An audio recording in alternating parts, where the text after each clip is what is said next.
headed one direction, but we'll never make it there on this single tank unless I fill it up.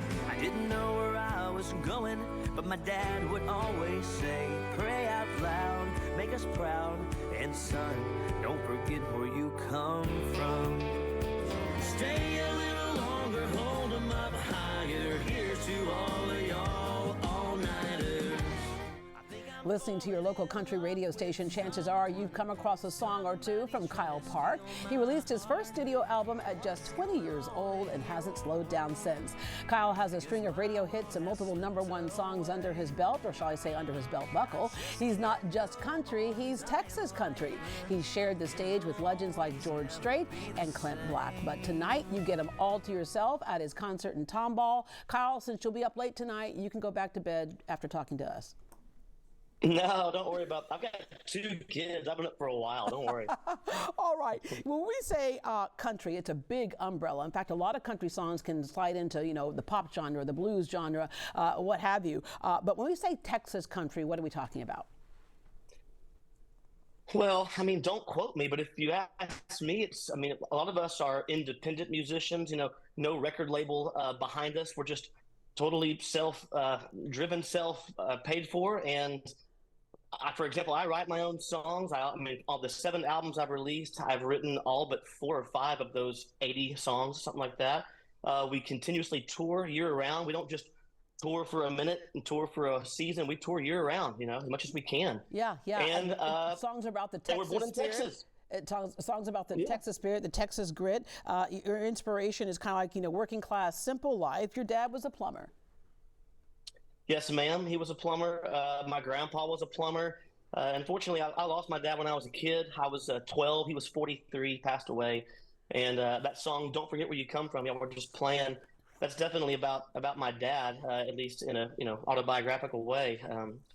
And he's even though he's never seen the show, I think he's seen them all. I think he's been around for every single of my performances. Yeah, you remember growing up in the car and all singing along to songs, and your dad passing away had somewhat to do with how you connected with the guitar, but you didn't originally connect with your guitar. You got it, and you were going to take some guitar lessons, and you're like a lot of us who are impatient. If you weren't going to be singing songs and doing it right away, I get you, because I remember I was going to play golf. I decided I'm going to play. I got all the stuff, I had cute outfits, I had the little golf covers. I think they had like little tigers on them and stuff.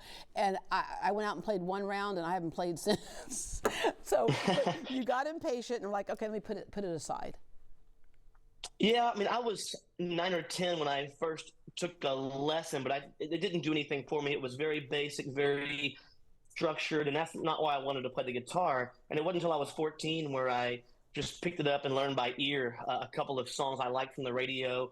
And then it was my cousin who kind of dared me, like, I bet you can't learn the guitar. And I just, I was a kid, no driver's license. My brother was always gone. And I just locked myself in the room. And I recall playing like 55 minutes of every single hour for months and months and months every day until I finally had the courage to play in front of people. And then I started writing my own songs. Then I started playing in front of people a lot. And it all grew from there. The thing that the pain of losing your father kind of turned into a purpose. It became your therapy in some way. You say you finally sang in front of people.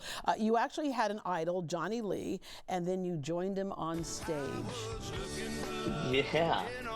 He was the guy. It's funny enough. He was I was 15 years old, and I asked if I could play a song for him after the show just to prove that I'm a singer. Anyway, he asked me to sing on stage with him, and I sang 2 songs. After the show, he asked if I wrote my own songs. I said, no, sir, I've tried. It's just too hard. I can't do it.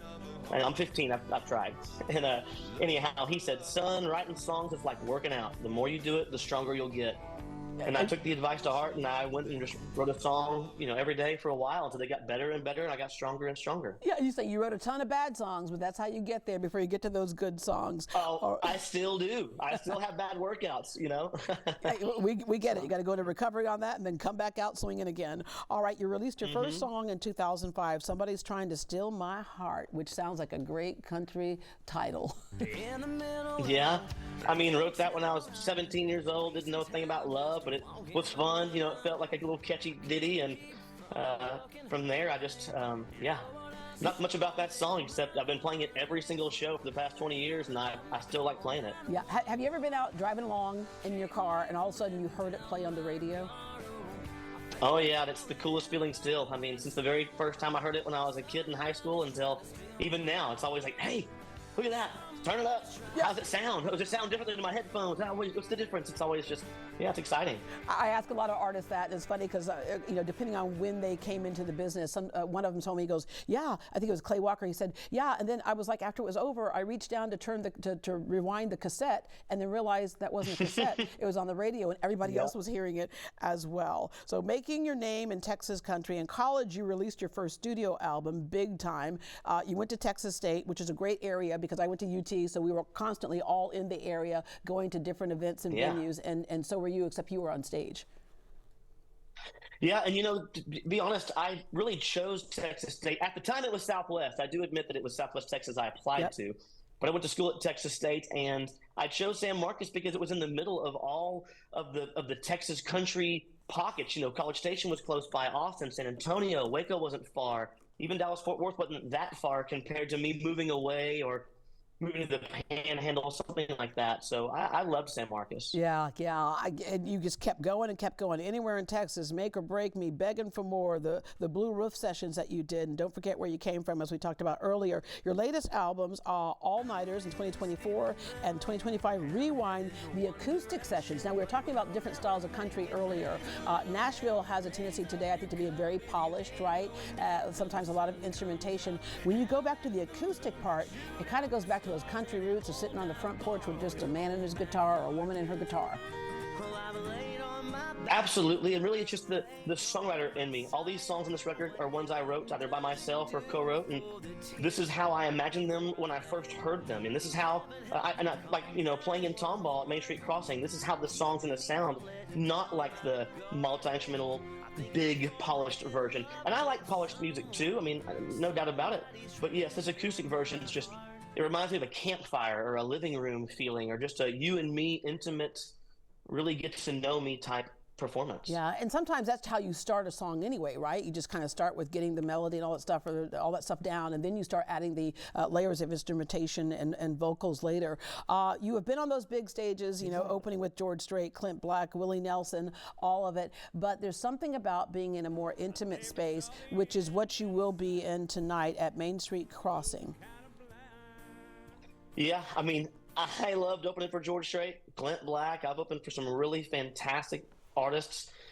But to be honest, and lately, I don't know what it is, but just playing the guitar, telling more stories than I have before, really getting to know the crowd and the crowd getting to know me has been really, really fun. I don't know what the deal. I mean, I still love playing for thousands of people, but even playing for, sometimes playing for 10, 20, or 100, 200 people it's more nerve-wracking because you're so naked, you're so alone, and your flaws are magnified. But that's kind of why I like it too. I like the challenge. I like the fact that it's all on me. Yeah. I like that. Yeah, but we get more than a concert. We get an experience with you. All right, let me end with, I get kids who will ask me all the time. They'll say, like, how do I make it in the business? How do I become a singer? How do I do this? And I always say, start with doing it because you love it, not because you think you're going to be famous. But and then the rest will follow. But what's your best advice?